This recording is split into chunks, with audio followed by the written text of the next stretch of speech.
Hey, I'm going to start the meeting. That was a cue card. All right, welcome to the Tuesday, May 1st, 2018 Commission meeting. Going to open the meeting. Roll call. Commissioner Briscoe. Here. Commissioner Shepard. Here. Commissioner Bell is here. All right, we start every meeting with a 15-minute comment period. Anybody wishing to speak, we'd love to have you come to the microphone on any topic you're choosing. Deb, I see you want to wait, so we'll hold that for a bit. Anybody in the audience wish to speak? Hearing none, we'll close the public comment period and move on to the consent agenda. Gentlemen, any comments? Motion?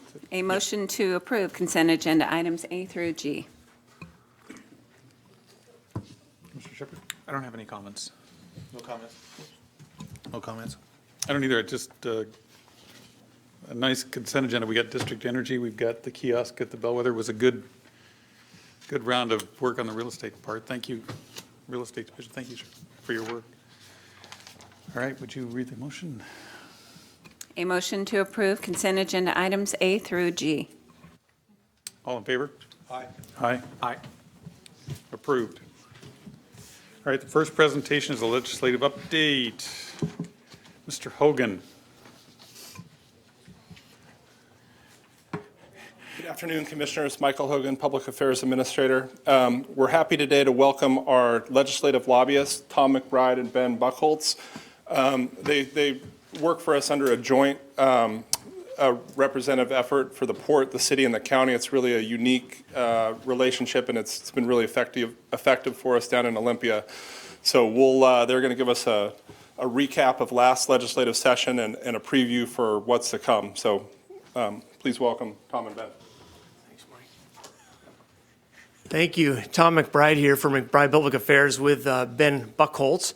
What we wanted to do is break this into two parts. We'll give you a little overview of the political context in Olympia, quick summary of the session, some of the bigger issues that have general public interest, and then move into, Ben will cover some of the specific bills that were of particular interest to the port. I do want to thank you for this opportunity to be here today and speak with you, and want to make sure we leave time for questions that you may have. We also want to say thanks for the opportunity to work for the port. And like Mike mentioned, Mr. Hogan mentioned, in conjunction with the city and the county, it's a very effective partnership, but it's a pleasure for us to work for the port and the others. So we appreciate that opportunity. Thank you. First of all, so the 2018 session, we've gone into extra special sessions for years on end, but the legislature came in as expected and in a quick 60 days completed its work. That was anticipated, but once everyone shows up in Olympia, it sometimes gets a little more complicated than originally anticipated. So it was unclear whether or not they would finish, but they did. And it was, I think, a successful session in many ways. I want to give you just a little overview about the political context before we dive into some of the issues. There's a lot of talk about in the West Coast, the blue wall, et cetera, that you hear about. But it's interesting because in Washington State, we've had a Democratic governor for 30 plus years. But the legislature for the last number of years has actually had divided control, the Senate being controlled by the Republicans and the House being controlled by the Democrats. This year was a little different. Both chambers in the governor's office were controlled by the Democrats, but very tight margins. And that's important to keep in mind when you're thinking about some of these issues that are considered by the legislature, because one vote switching out of its caucus can really change the outcome of an issue. So the House is controlled 50-48 by the Democrats, and the Senate was controlled 25-24 by the Democrats, with one Democrat caucusing with the Republicans. So it was a very tight margin, which affects the way the issues are not only debated and resolved, but how they're brought up too, and whether or not they can get out of committee, et cetera. So changes for 2019, then we'll come back to 2018. But at the end of 2018 session, an unusually large number of retirements were announced. I think there are at least 13, I think 14 in the so far have been announced. And some pretty significant names. The Representative Christensen, who is the minority leader in the House, the Republican leader in the House, announced. And then also a member from around here, Representative Christine Litton, who was chair of the Finance Committee, announced she wouldn't be running for re-election. In the Senate, Majority Leader Sharon Nelson announced that she would not be returning. So you've got two caucus leaders voluntarily walking away, and other significant players like Representative Litton from this area, Chair of Finance. So, you know, the filing deadline, as you know, doesn't start until May 14, runs for the week. So we'll probably have some more announcements or failure to file for re-election when people decide to move on and do something different. And then we'll get a little better flavor of what the 2019 session might look like in terms of control. But of course, that'll be interesting to see how that plays out in the mid-presidential term election and over the course of the campaign cycle. So moving on to some of the issues that we wanted to highlight for you, general issues of interest. The budget, of course, is always the big one. This is a supplemental budget year. We have 2-year budgets in Washington State, so there are 7, the 2-year budget was passed last year in 17. The supplemental budget was passed this year. It was a pretty big event, though, because there was quite a bit of new revenue that was, the economy here has really taken off, as you know. So revenues were up about $1.3 billion. In the end, probably about net $1 billion was available for spending. Some of that money went to the budget stabilization account. Some was moved out of that account back to the general fund for purpose of to accelerate some of the McCleary funding. About $700 million was put into the McCleary basic education funding effort. And really a big part of that was accelerating some of the money that was already planned from last year. But the Supreme Court, if you'll recall, had spoken and said, legislature, nice job, but you're not getting that money out into the schools fast enough. So $700 million was accelerated, which was, that's a big chunk of the money. And that was a big movement to get support for the budget to get that money back out to McCleary in response to the Supreme Court's decision. Now, the question is, was it enough? Is it timely enough? The Supreme Court has not spoken on that issue. I think there's certainly hope, and I think some confidence that they're probably satisfied McCleary, but that's still to be decided. So that could still come up again next year, but I don't expect that to be the case. Capital budget was also something that I know you were paying a lot of attention to. The port deals a lot with the capital budget. As you'll recall, last year the biennial capital budget did not pass because of some disagreement over the Hearst issue coming out of this area and the use of water for land development purposes. There was a deal agreed to on the Hearst matter. I think most people would say no one was completely happy, so it was maybe a pretty good compromise. But the important thing, I think, was some progress on Hearst in response to the Supreme Court decision and a deal for the capital budget to move forward, the budget, and, of course, the bonding bill that takes the majority vote, supermajority vote, to get through the legislature. So those both got through. Some other things of high interest, the gun regulations, those were big interest down there. There was a bill passed, 5992, the banning of bump stocks.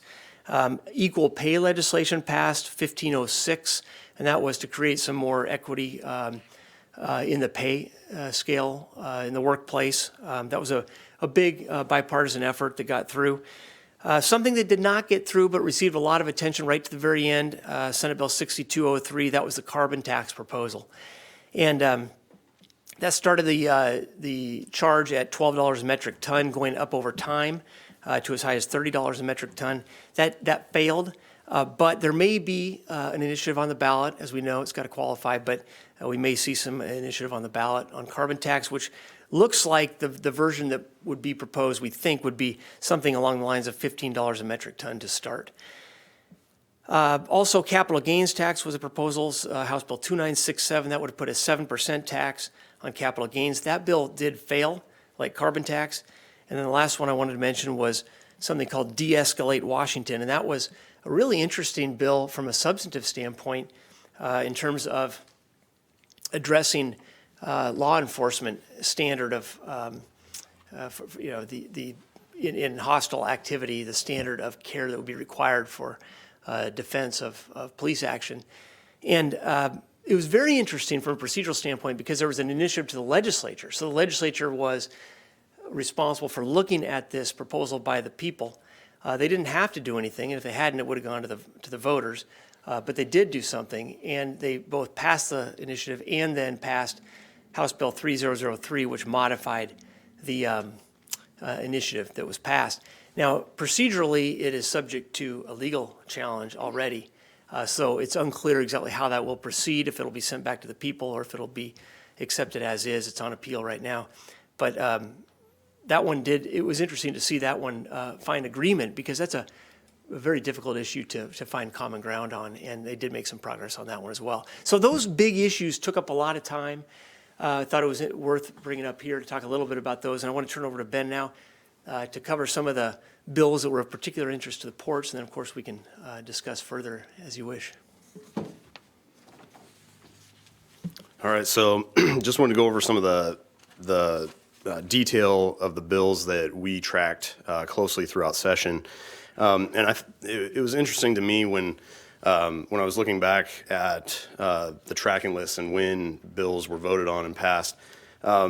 It always feels like a flurry in Olympia, and as several of you guys know, when you come down there, it's back-to-back meetings and votes taking place all the time. And I thought it was interesting that when I looked at this, a lot of action happened in the last 72 hours. So whether that's good or bad, it was interesting to see that some of the biggest pieces of session were left right up until just before adjournment. So curb funding was increased substantially this year.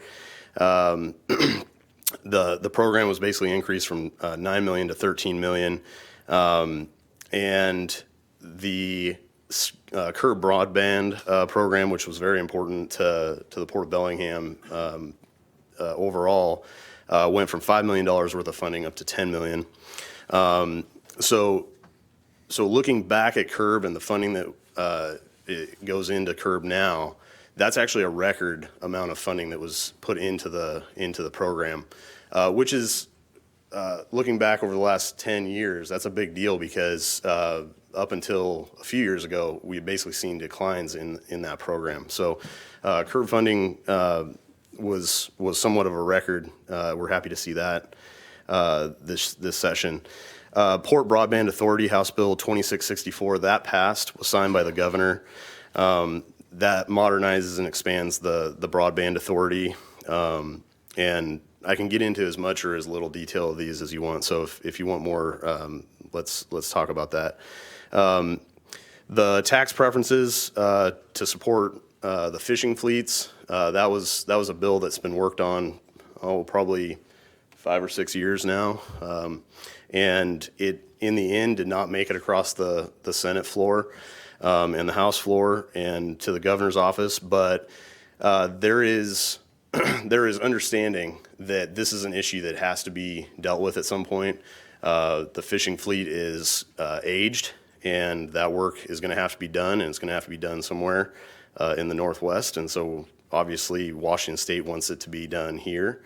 And we want it to be done here in Bellingham. So that's an issue that is important to not just to Port of Bellingham, but also to other ports in the area. So there will be a coalition movement to try and get that done next year. Part of the problem on that bill really came down to a timing factor. It also, part of the conversation became an issue where other folks wanted the definition expanded to not just be updating the fishing fleet. It was to all manufacturing. So somewhat of a pile-on situation happened there where it became just too broad and timing was too short. So a long session next year would be a much better shot at getting that done. Strengthening oil transportation safety, Senate Bill 6269. That bill passed the legislature and was signed by the governor. There's a sentence in that bill for a study of ecology, and it looks at where the ecology spills funding comes from. That was a bit of contention within the coalition of folks working on that bill because it's trying to move some of the tax to the vessels that bring in fuel or oil. And so we were trying to have that amended a little bit to change that study, but as it went through, the group was guaranteed that it wouldn't be just a study about vessel taxes, it would be a broad study of where all the funding comes from. So we may end up having to deal with that in the future. That's just one aspect to the bill that we'll keep an eye on going forward. Airport infrastructure funding, House Bill 1656. This was an interesting situation because the governor signed about 300 bills that were passed to him out of the 3,000 that were introduced. And this was the only bill that was vetoed in its entirety.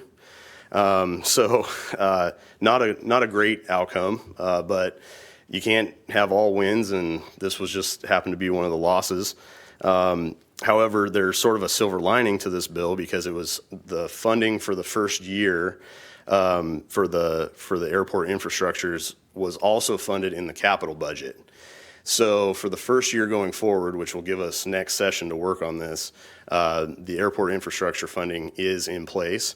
I don't have the number in front of me, but I think it's a little over $1 million for the first year, so something like that.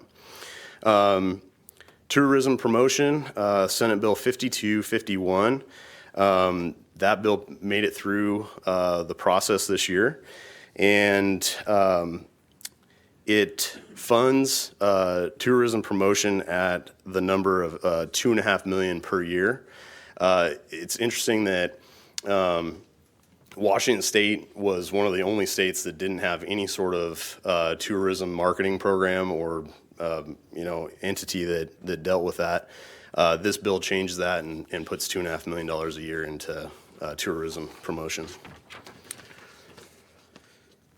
Another big, we sort of take our wins where we can get them, if you can tell in Olympia, that some of these conversations have been multi-year, up to a 10-year conversation going on. The Public Works Assistance Account or the Public Works Trust Fund had been completely eliminated over the past few years. This year it was about a list of 25 projects were fully funded. And that's a good sign that going forward they will continue to try and fund projects into the future. That had been very disappointing to a lot of folks in the state that they had done away with the Public Works Trust Fund. That was a fund that was more or less paying for itself.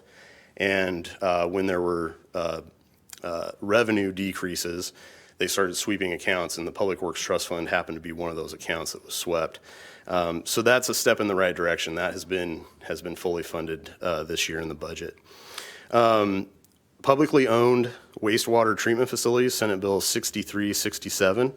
That bill passed through the process. And as some of you guys probably know, in 2013 and 2015, about $157 million was provided for sewer overflow projects and repairing sewer connections and wastewater treatment facilities. Basically on that one, the loans from the Water Pollution Control Revolving Fund may be granted to publicly owned industrial wastewater treatment facilities.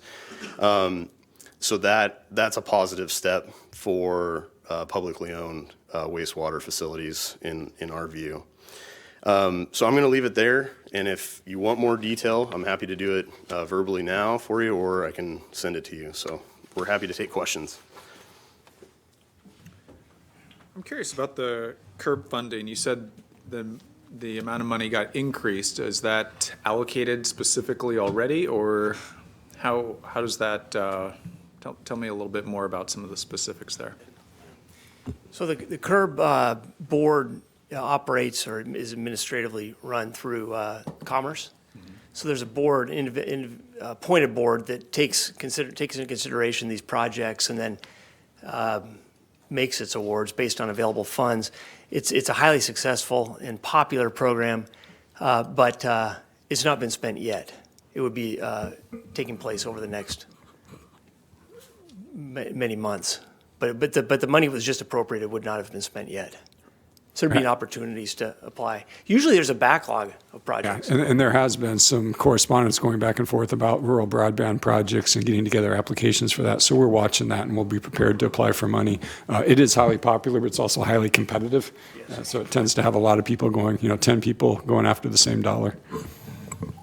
We can, Something that a coalition or a partnership would be attractive for a funding. Absolutely, yep. Yeah. and we cover those meetings throughout the year, so we can send you updates too as we start to see things percolate throughout the year. There's usually, like Tom said, there's a long list of projects that they start putting into the queue, and they have calculations on who moves up and how fast and who gets awarded, so we can keep you apprised of that. Well, technology's changing so fast, some of those projects must be out of date, right? Right. And you'll keep us up to speed on what it takes to compete in that market so that we can be successful? Is that Yeah. my take on it? Yep, sounds good. We will. You'll take out the competitors?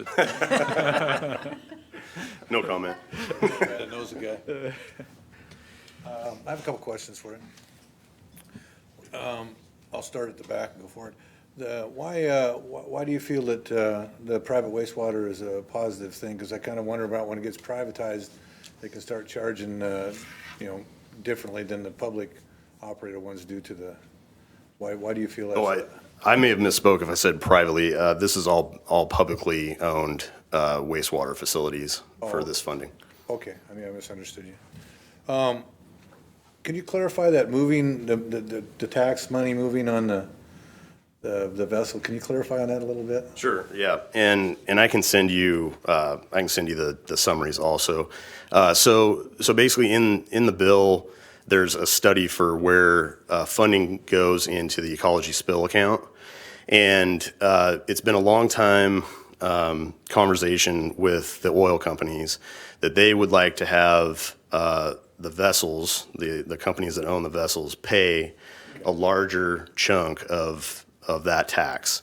And so then they would be pitching in a larger amount into the spill account. The port and the coalition that has pushed back on the oil companies have been successful to this point, and hopefully going forward, this study doesn't change that. But anytime there's a study that includes looking specifically at pieces of taxes, that makes us nervous, right? Because then that might, create an idea in a legislator's mind that, we should charge a little bit more here or there. So we've kept an eye on that for a long time and been able to stop any conversation about where that tax and how much it's increased, and if it were to be assessed on a larger section on the vessels carrying the crude. But the study does make us somewhat nervous, and that's why we'll be watching it closely going through this next year. Thank you. I just wanted to follow up on the McCleary funding. So what triggers the Supreme Court to weigh in again? Are they going to just do that as part of the regular review of the amount allocated, or does that get triggered once there's an appeal or some other incident like that? Two parts. One is they did retain jurisdiction, so they can continue to monitor it until it's satisfied. But there was a report due by the legislature to the Supreme Court to update them on what the legislature had done. So that was just submitted. I don't think it was much more than a week to 10 days, maybe a couple weeks ago. I was talking to a legislator, and he indicated it had just been sent in. So I think now the Supreme Court will review that and comment on whether or not it's been satisfied. But they did retain jurisdiction, so they do have the ability to continue to comment and require input from the parties. So is the legislature no longer being charged $100,000 a day? No, it's still accruing. I'm not aware that's been suspended. Oh, No. still accruing. You done? Yes. Tom, Ben, thank you for your time Thanks very much. and your work. Thanks. Okay, move on to interpretive signs. Kyle, Alan? Yeah, good afternoon, Commissioners. Alan Birdsall, Manager of Marinas, and I'm excited to introduce our next presentation for interpretive signage at Squalicum Harbor and around the commercial area. Last year, the Working Waterfront Coalition approached Kyle Randolph, the Squalicum Harbor Master, and offered up $10,000 donation from the Dave Hansen Memorial Fund to put in some interpretive signage, predominantly on the promenade between Gate 4, commercial restrooms, and the Fisherman's Memorial. Kyle Randolph will be giving the presentation on the signs, the locations, and some mock-ups. He's been working really hard with a group of folks from the Working Waterfront Coalition and again the Dave Hansen Memorial Fund, and they've come up with some pretty neat ideas. So we're looking for kind of a head nod to continue the direction we're going, or if there's any concerns, we can adjust, but hearing none of that, what you see here will be progressing forward and looking to roll it out before Sea Feast of 2018. The Dave Hansen Memorial Fund is contributing $10,000. Kyle has been able to carve out $5,000 out of the Squalicum budget. So we have a total of $15,000 for this. We're not sure if it's going to be enough for all 7 or 8 signs. So we'll do as many as we can this year at this point and budget to finalize and finish it up next year. So with that, we have Peter Granger in the audience as well, and he'll have a couple of closing comments once Kyle is done. So, Kyle? Good afternoon, Commissioners. Again, my name is Kyle Randolph. I'm the Harbor Master for Squalicum Harbor. Give me just a second here.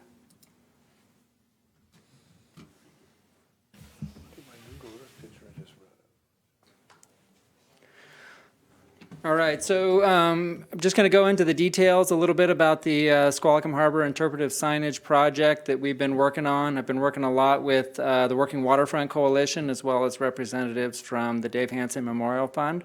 It's been a really great project. It kind of came up out of nowhere and it's grown legs, and I think you're going to see that it's going to be a really great program. So the concept is pretty simple, and I'll go into details here in a second, but we've identified 8 topics that we would really like to see as interpretive signs in and around the harbor, particularly the Gate 5 area as well as the Fisherman's Memorial over in Zwanich Point Park. Again, a big thank you to people like Jim Kyle and Pete Granger and Cole Hansen, we've sat down a lot and discussed the topics and kind of gone forward. I'm going to go kind of fast here. I don't want to take up too much of your time. We'll have time for questions afterwards, but if you want to stop at any point, please just let me know and be happy to talk about the details. So here's an example on the slides of what interpretive signage is in case anyone had any questions. The top sign is of the Frick Lane History Walk, which is in Langley, Washington. It really motivated a lot of what we designed, simply because they turned an old alleyway that nobody was using, and they turned it into a community event. And a big portion of the town got together. They even did some of the groundbreaking work and put up a really great product, as you can see there. Also, a reason why I put that slide up, or image up, was because those signs are pannier signs. They're 2 feet tall by 3 feet wide, dual base, exactly what we're looking for at Squalicum Harbor. And then the signs on the bottom are actually over at the ASB Trail. They were installed a year or 2 ago by the city of Bellingham. And again, just give an indication of what we're looking for. So we already have some interpretive signs on port property, just nothing at the harbor and nothing that really caters to what the Port of Bellingham really is. So the proposed locations are up there. They kind of look scattered, but they're put there all for a good reason. I've numbered them based on the number of signs that we're about to go through. But they were put there for 2 reasons. First of all is the location's interaction with the content on the signs, as well as any conflict that might have arisen in that area. There's a lot of infrastructure in that area. Anytime you're going to start digging, you have to worry about where the irrigation is, and there's a lot of it over there. So that kind of also dictated the locations that we chose. Sign number 1 is titled Distant Waters Fishery. so many people walk that path, and I think it's important to recognize who the target audience is for these signs. It's not the people that are down there on the water every single day working on commercial fishing boats or are sailing on boats. This is really for the people that kind of come out of the community down to that area and really have no idea of the activity that's in front of them. So one thing we wanted to do was really show the community really how far the commercial fishing fleet goes to catch their fish. They're voyagers in a lot of ways, and not a lot of people know that. And so what this sign is intending to do, and I should make a disclaimer, we are not finalized on anything. We have mock-ups for you today. All of these really need to go to a graphic designer who makes their living doing this kind of work. So you're seeing rough drafts here that we're still putting together. We try to get it close enough to complete for you guys to really understand what we're looking at, as well as for the graphic designer. But the idea was just a map of the coastline. Commercial fishermen from Whatcom County go all the way down to California for certain fisheries and all the way up to the Bering Sea. And so we really wanted a map that would highlight that. And initially we were looking at a chart or a Google image, Google Earth image, but they're really too busy because we also wanted to put on their icons of what fisheries that are being fished and where are they located. And with all that other stuff on those images, it really hid the point of the sign. So then we went to, maybe we'll just do a line drawing of the states on the West Coast. Looked really bland, as you can see on the bottom right there. And then a local artist tied to the project developed that watercolor rendering on the left. And we really think it's awesome because not only will it not hide the icons that we plan on putting on there, we'll be able to show exactly where people are crabbing and catching herring and salmon, but it's also beautiful, and that's an important part. I think it's really going to catch people's eyes.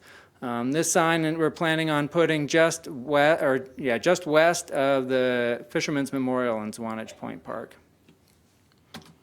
Sign number 2, exact same concept. The only difference is it's on a local scale. Where are local fishermen fishing locally? So we've got a map there that depicts from Point Roberts on down to the south end of the San Juan Islands. Again, same concept. We'll be putting icons in there showing where people are crabbing, where people are clamming, or whatever else they might be doing commercially. And then it would go right next to sign number 1, so just west of the Fisherman's Memorial. And we put those there for a reason, because as people are leaving to go off into the distance, that's where you would be looking to watch them leave. So we're talking about going out into the ocean, so it's important obviously to have the sign kind of facing the ocean out into Bellingham Bay.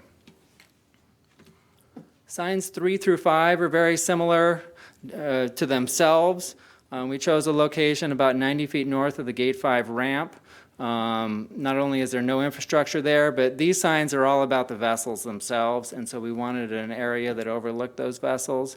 The signs are basically about 6 different gear types that we can identify at Squalicum Harbor. There are others, but these represent the largest number of commercial fishing vessels at Squalicum Harbor, and you'll see through the slides which ones they are, but as we were developing the signs, and again, a graphic artist is going to tear through this and make it a whole lot better than what I can do with PowerPoint, but the idea is that we have text explaining what those gear types do. Those were written by Pete Granger and Jim Kyle, who know what they're talking about.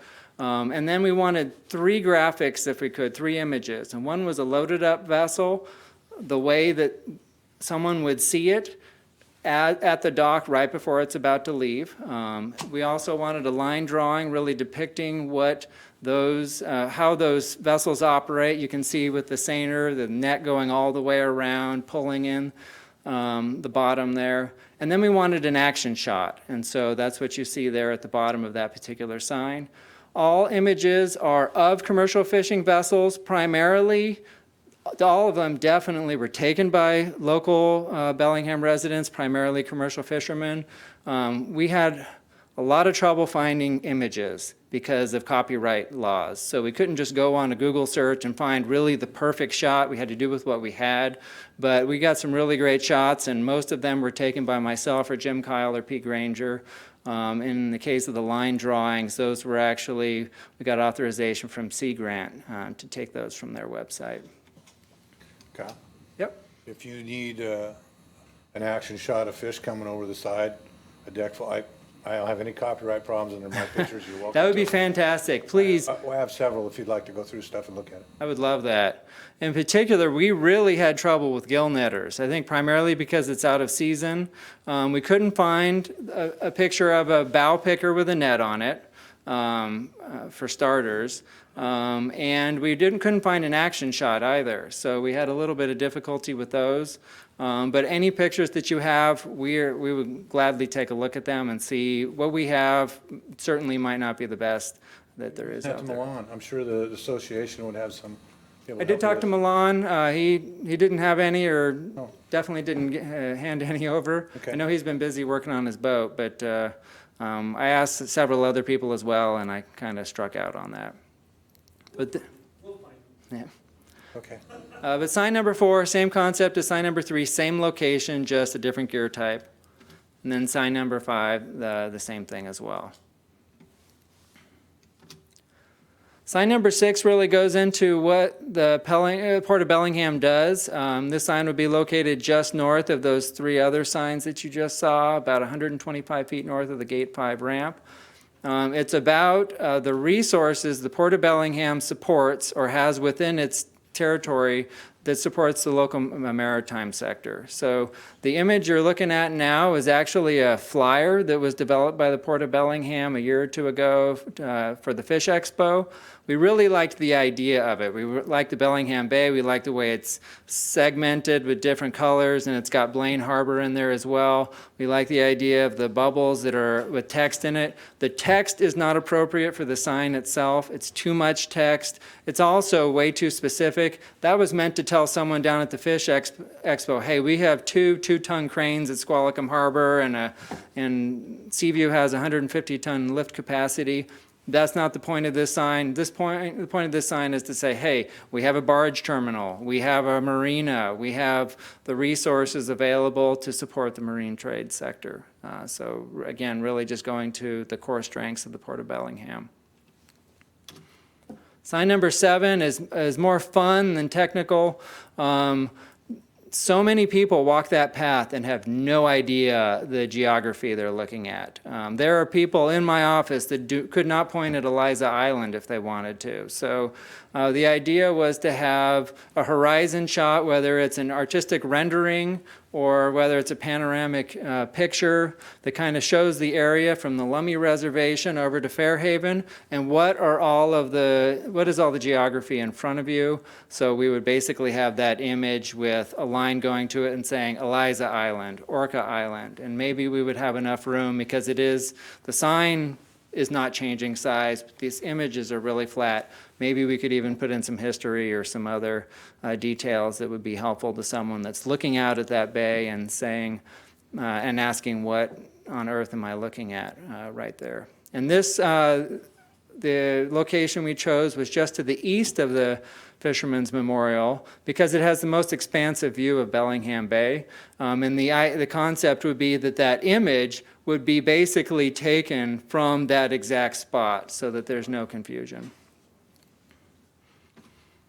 The last sign is to be determined. You can't really set up a series of signs talking about the local maritime history without including the local tribal history and their connection to the water. So we would really like to be involved with the Lummi tribe and representatives of that tribe, as well as maybe the Nooksack tribe, and say, what is important to you and what do you feel is important to tell the world as far as your connection to the water is concerned? Because obviously they've got a history that goes far deeper and far longer than anything that we have here, and it's important to recognize that. And we also chose a location that is really the best spot in the whole harbor, in my opinion. It's just south of the Gate 5 ramp, overlooking Bellingham Bay. I saw a picture recently of the tribal boats in the water right in front of that location. I swear there must have been 50 boats right there, all with nets sitting out from maybe 100 years ago. So they've got a lot of connection to that area. So those are the signs. I'd like to bring up Pete Granger, who's the president of the Working Waterfront Coalition, so he can say a few things, and then after that, we'll answer any questions you might have. Thank you, Kyle. We want to thank Kyle for his enthusiasm and work that he's put in on this. He's really gotten pretty excited about it. Jim Carr really has the impetus for this, and it's based on a couple things. He was at Seafeast 2 years ago, and we were pulling all, it was the day after, and we were pulling all the garbage cans and stuff together for SSC to pick up, and he was down near Gate 5, and this family came biking along, 2 little kids and two adults, and they were marveling at the commercial boats, but saying, the kids were asking the dad, well, what do they do? What are they? And he said, I can't tell you.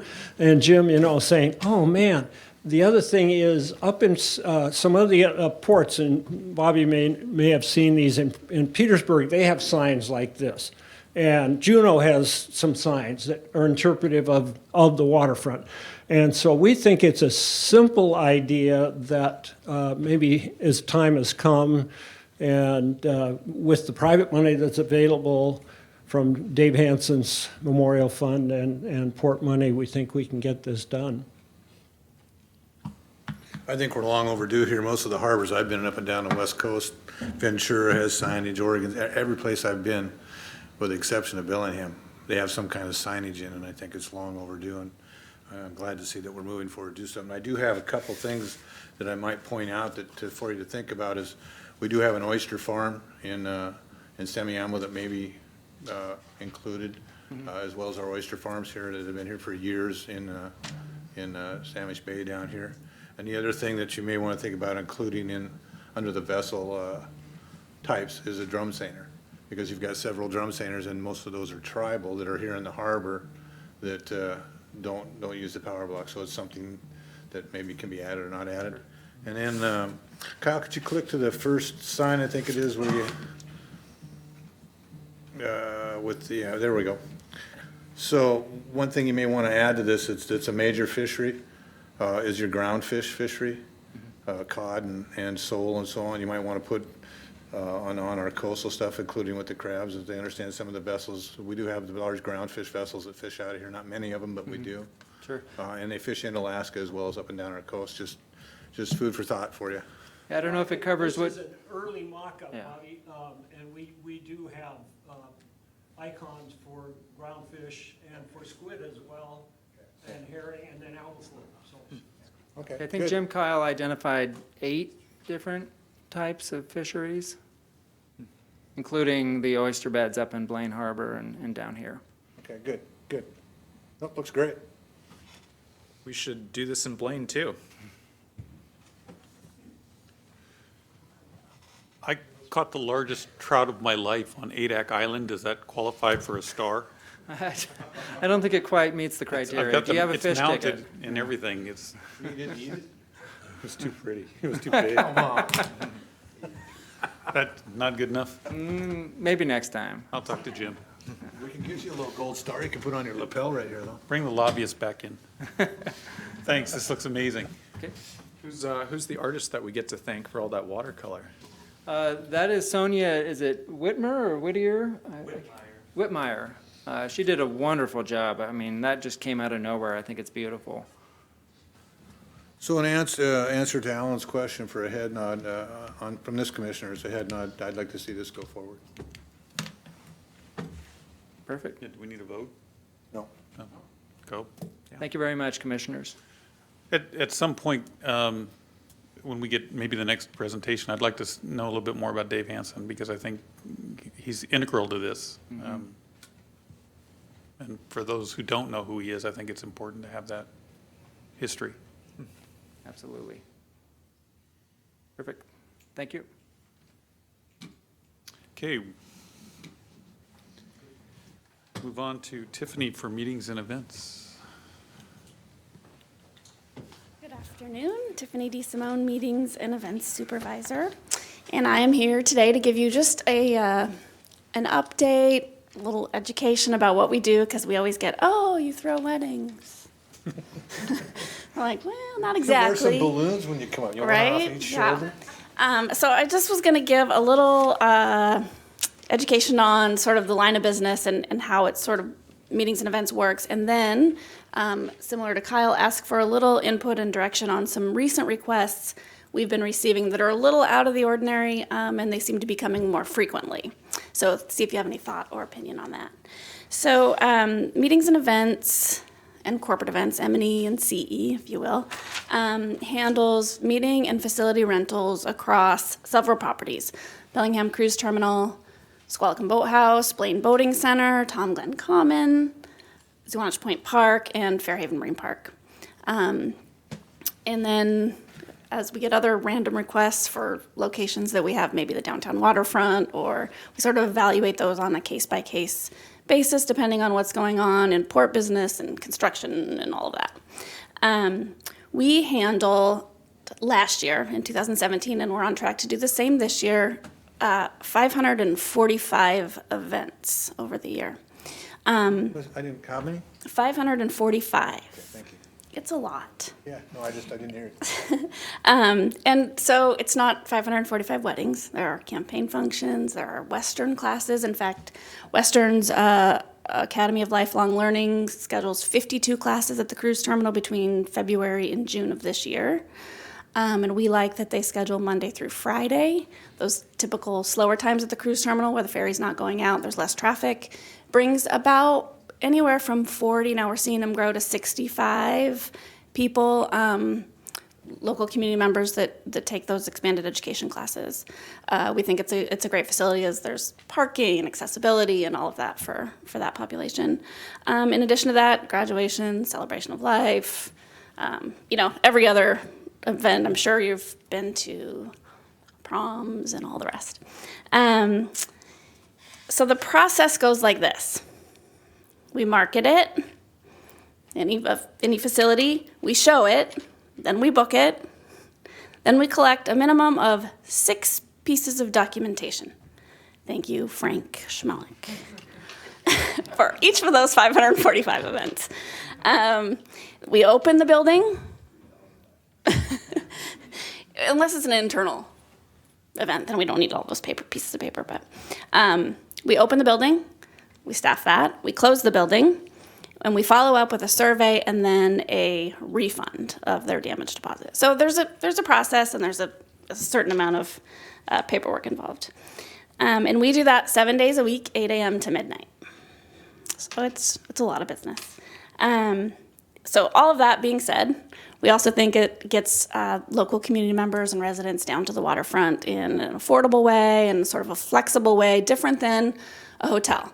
Because if you want to have an event on the waterfront, you don't have to have $35 a person. If you want, you can have a potluck, or you can pull in a food truck, or you can pull your grill around the back of the Squalicum Boathouse and grill it up. So we offer some flexibility for people to get down there on the waterfront.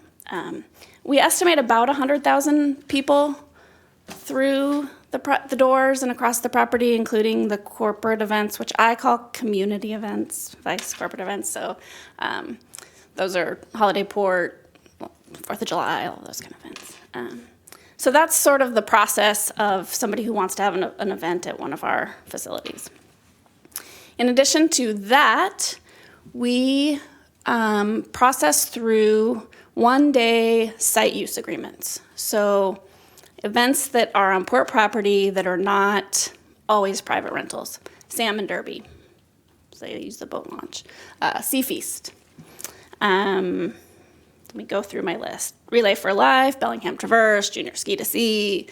There are between 14 and 20 per year, depending on the year and the activities. And that takes a bit of coordination. We want to make sure it's not too impactful to tenants, to fishermen, to pleasure boaters, to park goers. So we take all of that into consideration and then sort of make a judgment call based on time of year and scope of business. So we do that. Then we also have been doing some internal content collection and content development, and stand on my social media box for a hot second because I always am, keeping that kind of current and hoping to get information out about what kind of work we're doing around here on a regular basis on those different platforms. We handle film requests, and then any other additional open house at the granary, any of that kind of stuff. So that's my rundown of how meetings and events sort of works and what our office of 3 handles down there. Any questions on that? No questions? No, Okay. But thank you. Oh, sure. Tiffany, do you guys manage a Twitter feed? Well, we in combination with a couple other Mike Hogan and Marie Duckworth, and I pretty much feed most of that content, port-wide. Not separate meetings and events. Yeah. And so what I'm coming today, in addition to all of that information, is to let you know that I'm receiving more and more requests about having ticketed admission events in our public spaces. So right now, by our policy, we don't close off public parks for private rentals. We don't do it. So you can rent Zuanich Point Park for your wedding, but it's not closed off to the public. But I'm getting more and more requests from mostly concerts. Now, in my mind, there are 2. There's one request for August and one for September, both music concerts. Both want them to happen at Zuanich Point Park, and they want to charge admission. And I get several of these a year, but most of them, they're kind of ideas, and they're kind of pie in the sky, and oh, could we, and then I kind of wait. These 2 have filtered down to they have a proposal, and they're ready to pay their deposit. And the way my team sees it happening is we operate it like a private rental. So they fill out all the 6 pieces of paperwork, and we charge them appropriately for their use. But the difference would be we would close off the park. So, I don't know if we want to do that, or how much pushback we would get on the community. I think probably my suggestion is there's a balance. We wouldn't want to do it every weekend because people want to use the park. I think Zuanich Point Park is probably a good location to do that because you can close off the point while the harbor still stays open and people can still get around the promenade and around those other gates. And it's probably I guess you could close off Marine Park, but it's probably the easiest place to close off completely. So I guess I'm looking for, as you're out and about, sort of talking to people, and because we no doubt will get some pushback on the particular day we close the park, right? And it'll be a sunny, beautiful day, and somebody will want to be flying their kites out there. But I think there aren't, as far as I can tell, other places in Bellingham. So you could do it at the fairgrounds, Linden Fairgrounds, or you can close off for admission at Market Depot.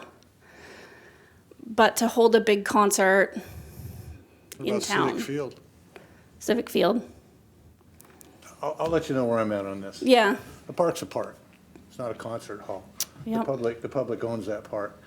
I don't feel comfortable with closing off a park to the public for somebody to make money off of. Okay. That's where I lie on it. I think that there are other places within the city that those events could be held without moving people off the park grounds. Out of the public space. We may have a family that wants to use that park for something on a particular day that there's a concert going to be there. They don't have another day that they can come and do something. So, Right. I consider a park, and it's not. I don't believe it was set up to be a concert area. I mean, maybe small events like, we do things, but the public's involved. They're not locked out. Right. This locks the public out, and they have to pay a fee to get to the ground that they already own, and I have an issue with that. Okay.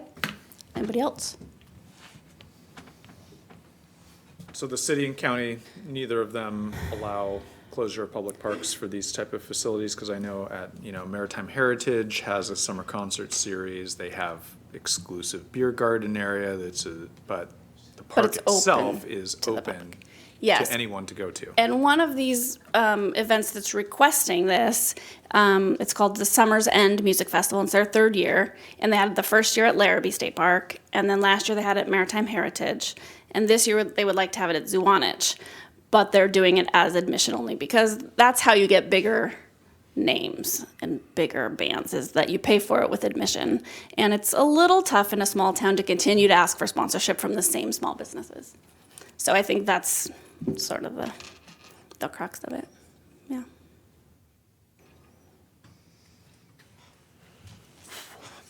I've got it. You don't have to give it to me, give me the feedback now if you don't want. I can think about it, but No, I do want to think about it. It's going to Yeah. take some time to process, but it also underscores that maybe the private sector can come in, maybe we can convince Harcourt to maybe provide a little bit of public space or some private space for this kind of activity. But I'm fearful of liability. I'm fearful of, on our property, having enough police enforcement or enough crowd control or enough liquor control. Those kind of things scare me the most. I think we're covered under the 6 pieces of documentation that we currently use for a private event rental on that stuff. People do have to provide insurance. But it's a valid question. I mean, it's a lot of people. I may sidebar with our attorney on that. 'Cause Even though she kind of slammed lawyers, I have to say that. We usually see what we go through on a daily basis, but in any event, a friend of mine's son got married at the boathouse on New Year's Eve of 2017. And I have to say that Tiffany came down and said, I will come down at 1 a.m. on New Year's Eve to close the facility. And she did, which was, they were just raving about the customer service, that somebody would come down Thanks. at 1 a.m. on New Year's Day to close the facility up. It had nothing to do with liability, but thank you. No, but I do provide good customer service. Thanks, Frank. Her you real for goal this. was to make sure you weren't billing us for that time, but. I hope you'll come back and be a customer, Frank. Sorry. So for these, a concert down there, I imagine it would have a substantially positive impact for our local hotel industry, our local restaurants, and other service providers. That's the thought. Yeah. That's sort of the balance between this community availability and outreach and then economic development and all of the rest. So I appreciate that you have a little bit of a struggle because this is sort of what we do in our office, like, ooh, should we, shouldn't we? It's more than a little bit. I mean, Yeah. we do have the best property on the planet, right? Right? I mean- And nobody else has it. Who doesn't want to be on the And waterfront? who doesn't? But we don't, the public. And who doesn't want to see Lyle Lovett back on the waterfront? Yeah. I'm going to do a little bit of polling, just Yeah. informally, and I'll Certainly. think about it myself, too. Yeah. But yeah, Have these folks checked anywhere else in town? Yes. And they've been turned down everywhere? I don't know if turned down. Some people's processes discourage any further research. I'd just like to point out that it's, the only restaurants in town aren't the couple that are down here. And there isn't a restaurant very close to Zwanich Park, so I'm not sure which restaurant's gonna, other than you got the pizza place over there, well, I guess it's the one there in the harbor, but, when they go to a concert, I kinda highly doubt we're gonna. and really, the best place for this is Zwanich. So, I mean, if we narrow our focus on the one place that is that unique, it would be Zwanich, I would think. I need some time. Yeah, Same sure. park everybody else likes to use. And something else that we sort of take into account is it's the same rate for everybody for us, right? We don't make any, we're not like a hotel where we can adjust our rate. As the meetings and events staff and staffing it, we'd much rather just have a wedding down there. I mean, that's less impactful, right? I mean, if you're just talking about that portion. So, Well, that brings the question for Frank. When we have property we rent out like this, and we allow a company to rent it, and then make money off of renting it, how does that work? So, If Commissioners, we're using public property, you have complete authority to rent your property under any terms and conditions and for any purpose the commission deems appropriate. The curb line for you in these public spaces is you cannot, you have to be very careful about being content-based in your decision-making. In other words, you could preclude political parties or preclude religious groups, but you can't get much deeper than that in terms of, well, you know, not this party, not that party, this religion, not that religion. So That's your curb line, but you can rent the park out for whatever you want. It's completely up to the commission. So I shouldn't ask about the proposed lineup and determine if it fits my music taste or not. Right? What kind of music is this? Yeah, right. We all recall back to the Snoop concert where I got a little bit of pushback, and that went through, and it was a great event. People liked it. We had a huge turnout. The building was fine. And did we close the building to the public for that event? We did, but we closed it after business hours, so it didn't affect our tenants down there. What's our park hours? Dusk, dawn to dusk. So they can't have it till after dark. Were you around for when we had the concerts years ago? We had somebody lease it out. I mean, I remember Lyle Lovett was one of the guys. Oh, who and came people through town. rave about that. So I think then I hear that, and downtown sounds is huge, right? I mean, and they're going to outgrow that space. And So is this gonna be an all-day event, or is this an evening event, or? you're speaking about the specific ones. I mean, it just depends. Every event is different. I mean, what did they ask for? Did they want to start early in the morning or middle of the day, or? They'll start the music. I would assume later in the day, but set up and tear down and all of that obviously will take the full day. Take the entire day, the park will be shut down. And we actually, as we evaluate, when we sit down and we talk to them, hey, how many people do you expect? What kind of, and we will suggest then, okay, you've got to rent the second day too, because we know that SSC isn't going to pick up trash until the next day. And we know that based on events we do, right? So we factor those costs in. So you spoke of one in July in particular, August and September. August and September. I thought I heard July, I'm sorry. One is a rock and blues festival, and one is the Summer's End Music Festival. Okay, anything else? We'll ask you again, I think, Okay. to come back. Great, I appreciate it. Thanks. I want to chew on this. Okay.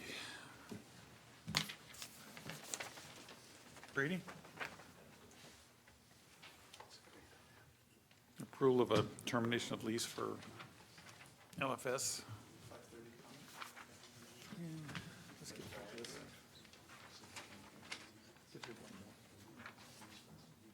So,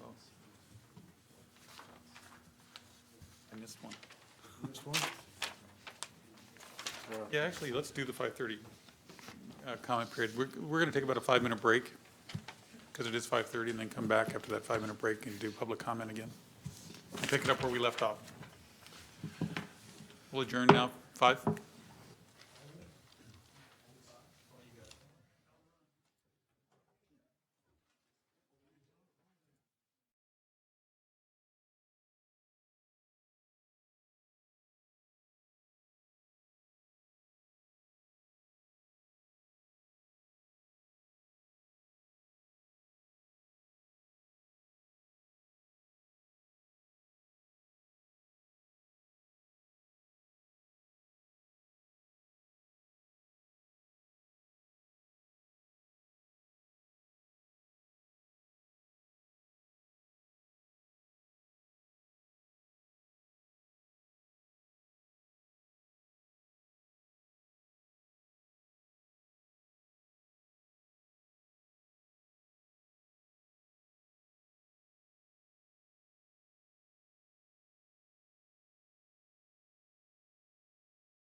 That's Colorado minutes, by the way. That's 5 Colorado minutes.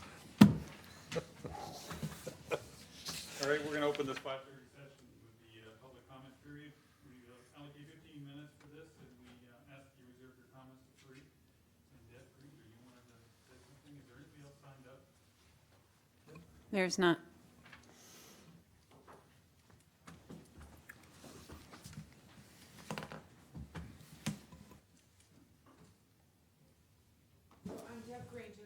Is this on? Oh, yeah.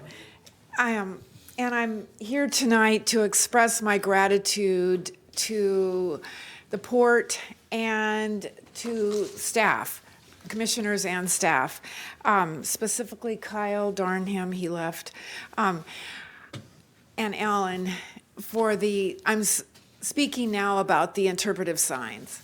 This is a gift to our community and to the guests who come down to the harbor. And Kyle has he's worked almost around the clock on this, preparing this, doing his due diligence, and it's been a joy to work with him. And I think Cole left as well, darn it. So the team was perfect. And I also wanted to say that this supports an effort that the county and the city is involved in, and I'm not sure if the port is also collaborating with that, the Wayfaring Cultural Heritage Tourism Project. So this is just going to be a wonderful add-on to that effort. Also, I want to tell you that Sea Feast, the guests who come to Sea Feast, we survey as many attendees as we can. In the last couple of years, it's been about 400 or 500 people, and a lot of their feedback is better signage. We don't speak port. When we said, down at Gate 5, you can go on a dock walk, and they have no idea where Gate 5 is. And we tried to have good signage and flags and team people, shepherding people there, but having this extra signage just says to them that you're welcome here, and that this also validates an important aspect of our community, that our fishing and marine trades is alive and well and thriving. So I'm grateful to you. I also wanted to share a little bit about Dave Hansen. He was my dear friend and fellow reef netter. He and I stood in the headstands and watched the fish come through, and when you stand up there for a whole tide with somebody, their head right here, you become very good friends. And so he also was on the executive committee with me as we launched the Working Waterfront Coalition, and we met twice a month for about a year and a half, doing root canal work, developing those bylaws. That's what somebody called it, root canal work. Just making sure our foundation was solid, and he was there. He would read every email, read every piece of literature we sent his way. He was very, very dedicated, smart, passionate man. Sorry, I'm over my time. And every single meeting, he said, we need better signage. We need more information. He also would say at every single meeting, we need more opportunities for fishermen to sell their product directly. And I know that's coming. But he was in the trenches with us, cared about quality of the fish that we were harvesting, and cared about our precious waters greatly. So I'm thrilled that he'll have a piece of his legacy lives on. And so I'm grateful to everybody for all of this effort. Thank you. Can I ask a quick question? Sure. As part of Sea Feast, what are the odds that you could convince a fisherman to maybe give somebody a tour of a working boat? Because the ignorance level from the general population walking through there was steep. And I Well, just think, we were on the Sawtooth Dock. The idea for the last 2 years is to have fishermen there acting as hosts, as docents, basically, in their gear with their nets out. And what's happened is because they've just come back from a really tough season and they're exhausted, it just hasn't been as fully developed as we'd like it to be. Evidently, they cannot have them on their vessels. That's just prohibited because of insurance. But we had the different gear types, different boats stern in at the Sawtooth, and Tella Adson, who is a troller, she just saw it right away, and she brought her boat in and then put her hooks, and she had a table out and had a whole crowd around her, being like, just interpreting, this is how the fish are caught, this is how they're processed, and so on. So we're working to encourage and support our fishermen to be those hosts. I maybe will ask a Coastal Marine Fund, our insurer, if they could work with the port, maybe we could put together some kind of blanket coverage that would cover the general population stepping aboard the vessel as long as they were supervised. I think we could probably put something together to get the people on the actual vessel. That'd be great. That'd be I'll talk to fabulous. Pete Thank Evich. you. I'll talk to Pete I Evich can and draft see up what like we- 6 forms that you could have. We do have But I will talk to people- Peter and see if we can get something like that going. Awesome. We also have 2 boats that people, well, more than that they get to tour.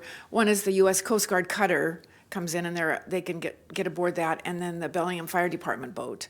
And then we also had San Juan Cruises offering harbor boat rides, with Brian acting as the host, sharing about the waterfront district and the development. So people are able to get on the water, but getting on a working boat was our dream, and that would be fabulous, Mr. Briscoe. We have several vessels in the harbor, including mine, that are covered by Coastal Marine Fund, and Steve Feenster usually has his right at the front, and he is in our pool. So I'll talk to Peter and see if we can work with the port insurance and Perfect. try and put something together. And Seafeast carries its own insurance too, as well. So who's the contact for Seafeast Insurance? Is it a local broker? No.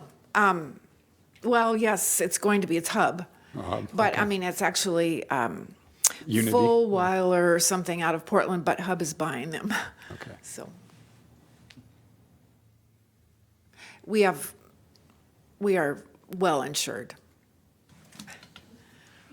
Well, great. Well, I think the signage is a big plus, and I would like to see us investigated in Blaine as well. It would be nice if a private group stepped forward and wanted to help fund that. I'm not sure who that would be, but. As long as we're talking about that, I had it there's under good the other opportunity. business, but most of the time when we build these signs or do anything, replicating, so if you pick, say, 4 signs out of this that could be replicated to represent Blaine, the cost shouldn't be minimal, because we've already done so I would ask my fellow commissioners for a head nod to staff to look into duplicating probably maximum of 4 signs for Blaine that we could use that would, because we certainly have differences here with the view and everything, but there should be 4 signs in there that we could duplicate for Blaine at a minimal cost, because we've done the first ones. So I would ask for a head nod. We'll for look you into guys. that. Yep. I'd like to see that. Thank you, Commissioner Shepard, for coming forward. Thank you. I nodded too. Well, but he brought it up. You still get the gold star. I'll find one for you. All right, we'll move on to action items. A motion to authorize the executive director to enter into a security services contract with Pacific Security for the 2-year period of June 1, 2018 through May 31, 2020, for an annual bid amount of $437,221 plus a 10% contingency for a total amount of $480,943. Good evening, Commissioners. I'm Neil Clement. I'm the Emergency Management and Security Officer for the Port. And last month and I have to point out, our contract administrator, Anthony Ammirati, was absolutely fabulous to work with. He set out a process that was easy to follow. It was fair, it was even, and he was a great help in doing all the math that I didn't want to do. We went out to bid. We got 3 proposals. One of them wasn't as strong as the other 2, but two of them were very strong. And the biggest difference really got down to the price. And that pricing was about $72,000 difference. And when you compile that over a 2-year contract, it's a significant, we're locking into a significant amount of money that looks bigger than it really is. As I explained in the memo, to try and make the playing field level, we went ahead and we added in guard service that we use at the shipping terminal that's paid for by all the projects that go on either at GP or at the shipping terminal itself. And so that's been self-sustaining. And but with the extra number of hours, we wanted to make sure everybody had those numbers of hours included in their contract or their proposal. We had a panel of 5 of us who really looked at 6 key elements, everything ranging from credentials to what's your method of accountability so that we know exactly what you're doing and we can account for that, to references. And surprisingly, our numbers were really remarkably close. This is the one that was Kingdom Security. I think they were out of San Diego, if I'm not mistaken. And you can see there we had an average, pretty much everybody on that bottom line, all of the proposals were almost exactly right on. Allied had one outlier, and that was number 5. But overall, it was all pretty tight and close together. And then finally, Pacific Security came in, and it was really kind of interesting when we took out the pricing.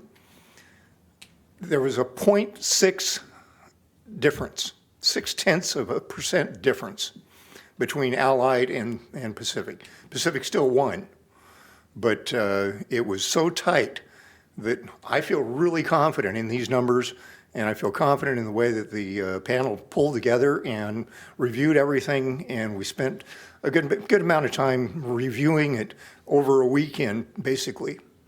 And so the panel would recommend that we provide a contract to Pacific Security. Commissioner Shipper? Yeah, I have a question. It's kind of, can we go back to the bids? Yep. Whoop. It's kind of interesting, everybody's almost really close to $70,000 apart. Yep. What do you attribute that $70,000 difference to, or do you have a guess, or is it just they threw 70,000 on because they, a few extra bucks? Anthony? Anthony did the math on the pricing, so he can explain it better than I can. Security, and the reason I ask is because sometimes you get what you pay for, so to speak. I know you've gone through everything, but I have to ask why we have such a difference when there's a $140,000 discrepancy. Good evening, Commissioners. Anthony Amirati, Port Contracts Administrator. The real difference comes down to rate. So each of them provided a hourly wage that they would be paying, and we computed them all by the same amount of hours.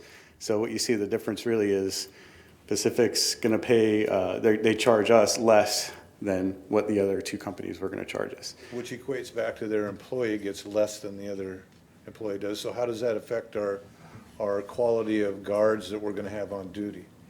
It could. That largely also depends on the size of the company, their costs. Right. So it's not just what they pay, but, there could be all the indirect costs that they have for, say, having a larger company with, like a marketing department or other, assets that a smaller company may not have. So we don't know exactly how those numbers roll up. We don't ask for what their costs are, other than we just want the rate with the overhead so we can compute what the total cost is going to be.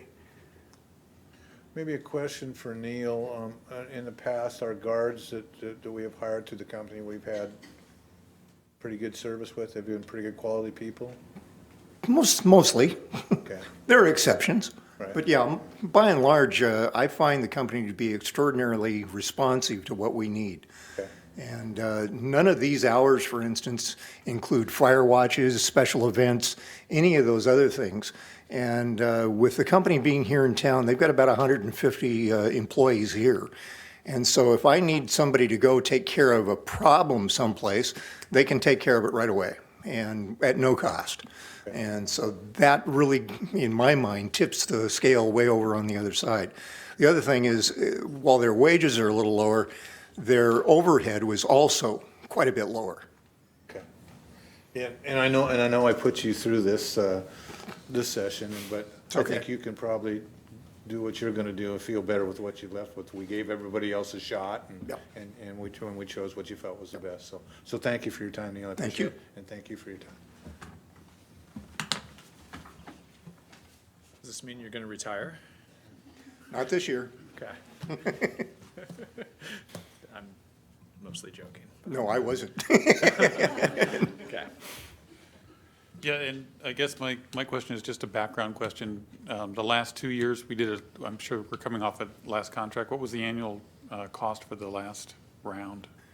Put this in perspective. I know that for when me. we came last to you, that we had a figure for an extension for a year.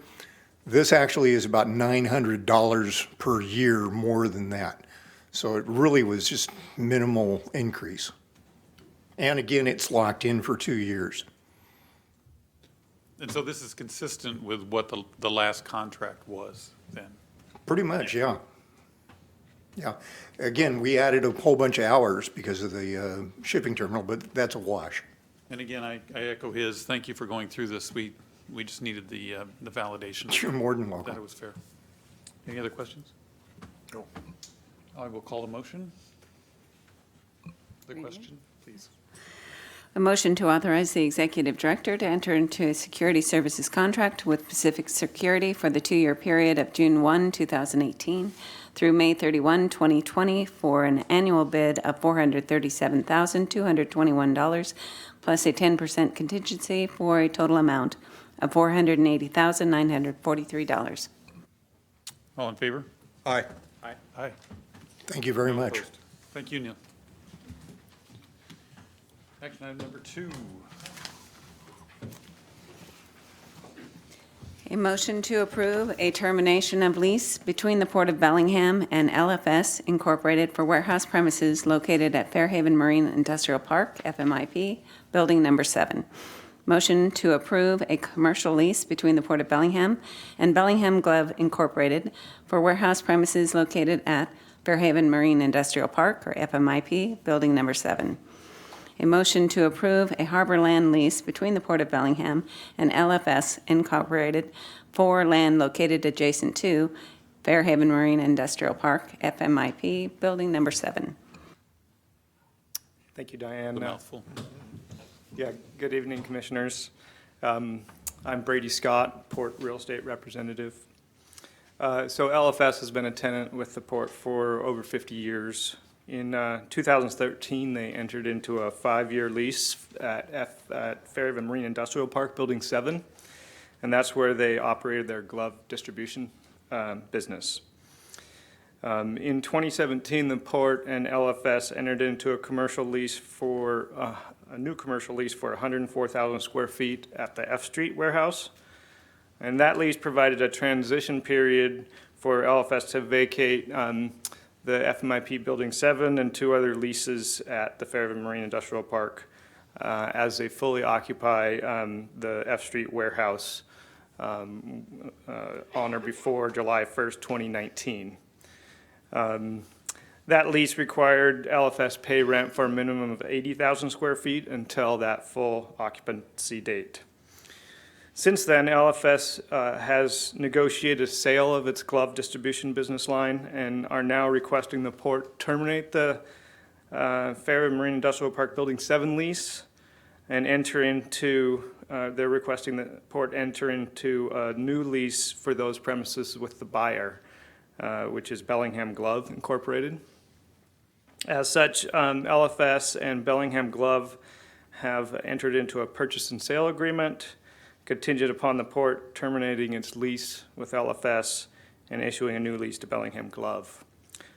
Further, LFS wants to retain some of the property adjacent to Building 7 on a short-term basis for storage of netgear, and so the third transaction is a request for a new short-term harbor land lease.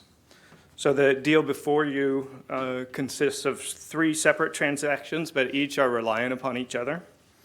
The termination of lease with LFS, the new commercial lease with Bellingham Glove, and then the new month-to-month land lease with LFS. The new lease to Bellingham Glove would be for a 6-month term, which then converts to a month-to-month lease, and it's under the same rent and use as currently authorized to LFS. The termination with LFS clarifies the requirement so that between the LFS lease spaces and the Bellingham Glove lease space, they retain the minimum of 80,000 square feet.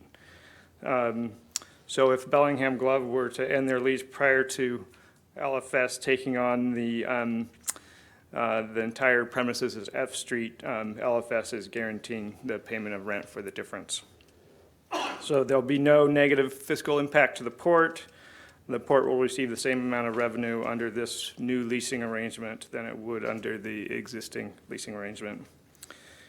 It can be noted that the port has and will continue to benefit from the improvements LFS has made to Building 7. They added a fire suppression system at a value of approximately $150,000 5 years ago when they started this lease. With that, port staff recommends approval of these 3 transactions, and I can answer any questions. Yeah, my first one is, and I don't see anybody here from Bellingham Glove, so you're going to have to tell me what you think.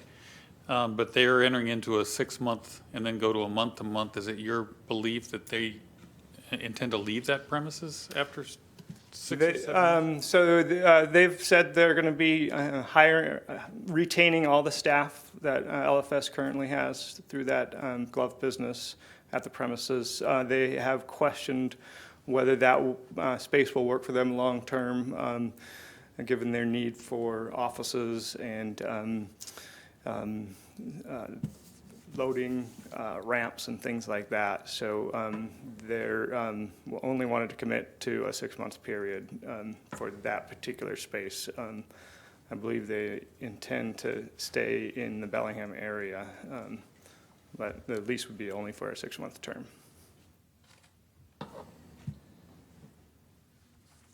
I'd like to back up to the part about entire premises that Lummy's going to lease. Are we talking about the tissue warehouse, the entire warehouse? The tissue warehouse, or I've called it the F Street warehouse, they have 104,000 square feet, which is a portion of that whole building that they're building out to. They currently have 40,000, and then through July 1st, 2019, they'll So when we say the whole warehouse, we're talking about their whole 104,000 feet, not the whole warehouse. That Their was whole what- premise that of the was- warehouse. Okay, we're going to hold them to the other half for, okay, all right. good clarity. I think, and Shirley can correct me if I'm wrong, I don't think leasing that building down there would be a problem if those folks were to move out. I believe, do we not have a tenant No, I there think that- there's a demand for that kind of space, so I think we could turn it fairly quickly. Yeah, okay. That's all I have. And LFS is on the hook for the full term, no matter what. The 80,000 square feet through the time they occupy the 104,000 square feet at that street. Yeah, and that is a prime location, so I agree with your assessment. I don't have any heartburn with that, the 6-month, month-to-month. I did originally, but I don't anymore. Oh, you get the star back. Diane? Any other questions? I have no. Can we read the motion? Thank you. A motion to approve a termination of lease between the Port of Bellingham and LFS Incorporated for warehouse premises located at FMIP Building 7. Motion to approve a commercial lease between the Port of Bellingham and Bellingham Glove Incorporated for warehouse premises located at FMIP Building 7. A motion to approve a harbor land lease between the Port of Bellingham and LFS Incorporated for land located adjacent to FMIP Building 7. All in favor? Aye. Aye. Any opposed? Anything we can do to help the glove business stick around? Is there any, now that this is done, is there any thought that they might leave the area for lack of support in the county? We'll certainly be working closely with them under their new lease. And Anything we can do to help? Thank you. We don't want to Yes. see that business leave the region. Understood. If you'd communicate that. please. And I would echo that also. Let them know that it's approved and voice that And we'll do whatever we can. desire. Yeah, thank you. Yeah, thank you. All right, we'll move on to other business. Commissioner Shepherd, do you have any? Last meeting, we had discussed having some work sessions. I wanted to try and iron out how those might look. Yeah, so I thought for the May 15th meeting in 2 weeks that we would have a business section because there's some business we're going to need to get done. We'll try and put as much on the consent agenda as we can and then carve out, an hour for you all to have a work session. You tell me what the format of that, how you want that to look. Because we have a business meeting, I think we need to have the cameras at least show up and do that portion of the meeting, but we can certainly dismiss them and go into a more of a work study session. It's still a public meeting, it's just a work study session. And my only request is that if we're going to do this work session, let's have the topics identified at least a week in advance so that we can be up to speed on what those are. And then if we have the work session, let's try not to deviate from that topic, if that's okay. Okay, so I have a That way question. we're not, I have a question about the work session. Is this going to include staff? Yeah. Well, then I think we should, to the convenience of staff, but consider having a work session earlier than later in the meeting, because you're going to ask staff to stay here while we babble about what we want to talk about late into the evening, and I don't think that's fair to staff. Yeah, so let's do the work session first. We'll do maybe a 3:30 work session and followed by a 4:30 regular session where we do the commission business. Does that, and then that works out well for the media because then they can show up by 4:30. Does that sound reasonable? You guys can all send me topics in advance and then I'll give them to the president for the agenda and we'll publish that a week in advance. I love that idea. I do too. Great. Who knew we had a heart? Wow. Well, they got Good suggestion. and bags out there. I see, and I don't want to get dirty. That's good to know. Great. Okay, so. That's all I have. Do you have anything that you'd like to see on the agenda for the work session right away?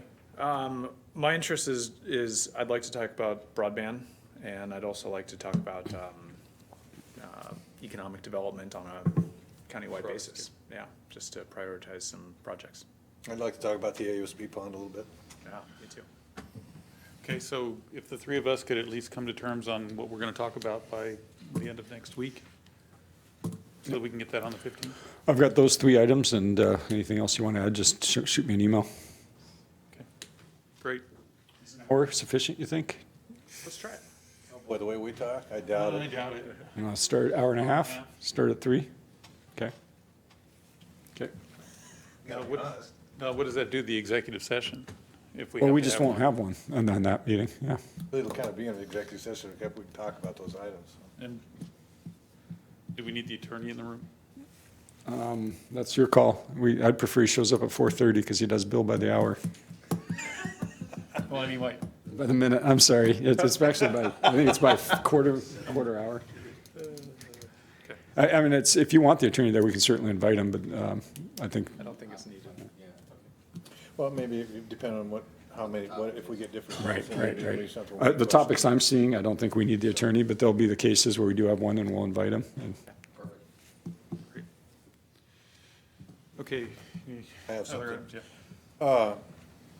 As we're rebuilding the barge terminal over there, and I kind of came on board after the fact, but I think we need to or I would like to see staff look into adding more dolphins to the, further out towards the ASB pond on the Colony Wharf side. We're going to be doing things on the other side of the GP Wharf side over there that may affect may or may not affect some of their area to tie up.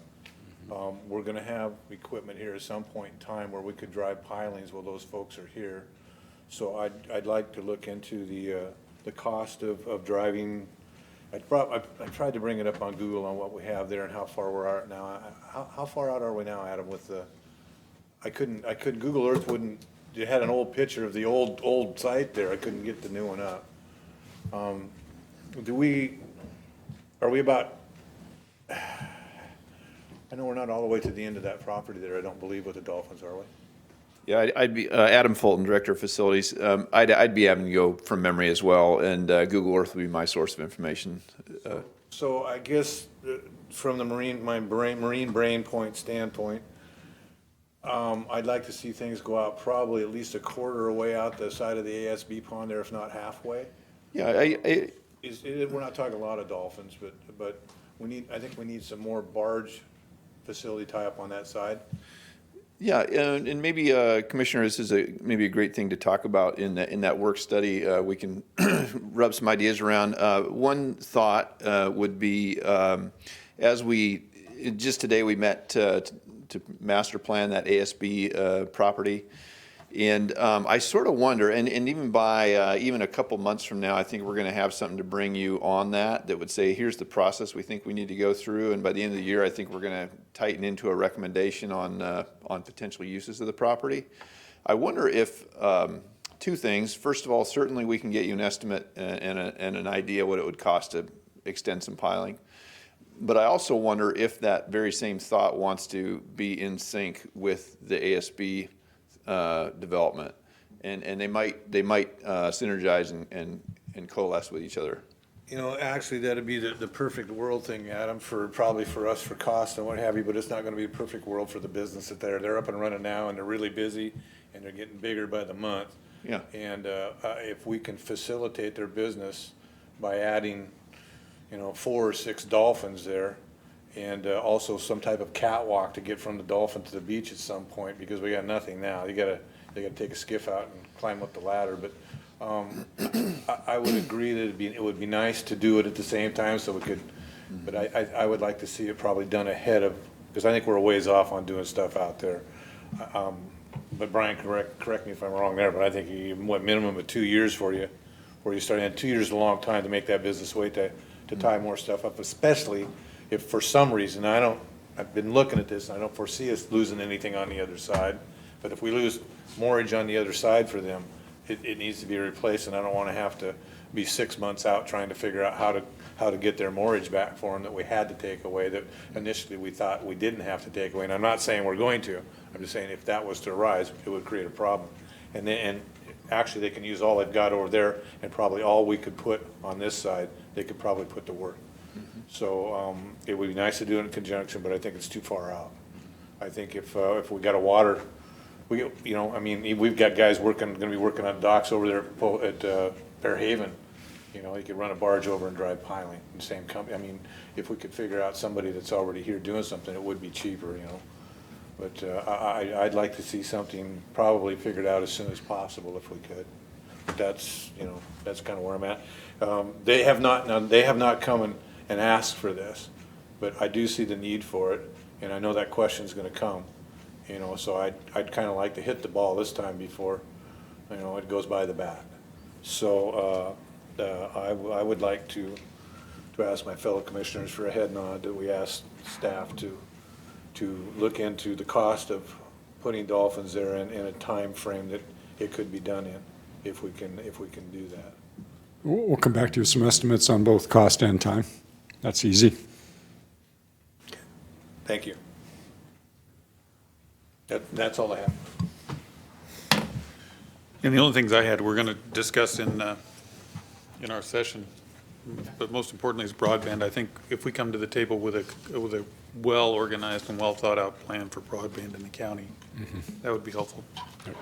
There's 2 components to the broadband to be thinking about between now and then, and one of them is from here to Seattle, and the other is from here to the county, the Sumasses and the Maple Falls and the Glaciers of the world.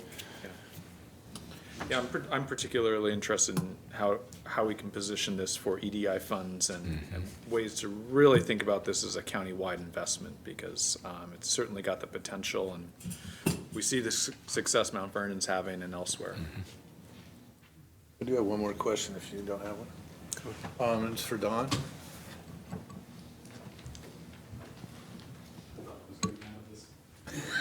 It's an easy one, Don, believe me. Hi, Don Goldberg, Port Director of Economic Development. So when you first came, you and I both had a meeting uptown here with the folks from Kendall. And they said they were we talked a little bit. I asked them to come with a plan to us, a bigger plan, a little bigger than they were thinking. And he assured me that they were going to do that. And we've been, 3 months. Yeah, and I haven't heard a word from that gentleman, and I'm curious if you have. So I connected Terrence, who you're talking about, with the Small Business Development Association, SBDC. A matter of fact, I met with CJ just before this meeting and asked if anything occurred. They had a couple of emails back and forth, but she hasn't heard back from him. So it's kind of gone quiet. Okay, very good. Thank you, Don. You're welcome. Anything more? No. Anything more? All right, I'd like to announce the Marine Advisory Committee will be meeting Tuesday, May 7th at 6 p.m. right here in the Harbor Center building.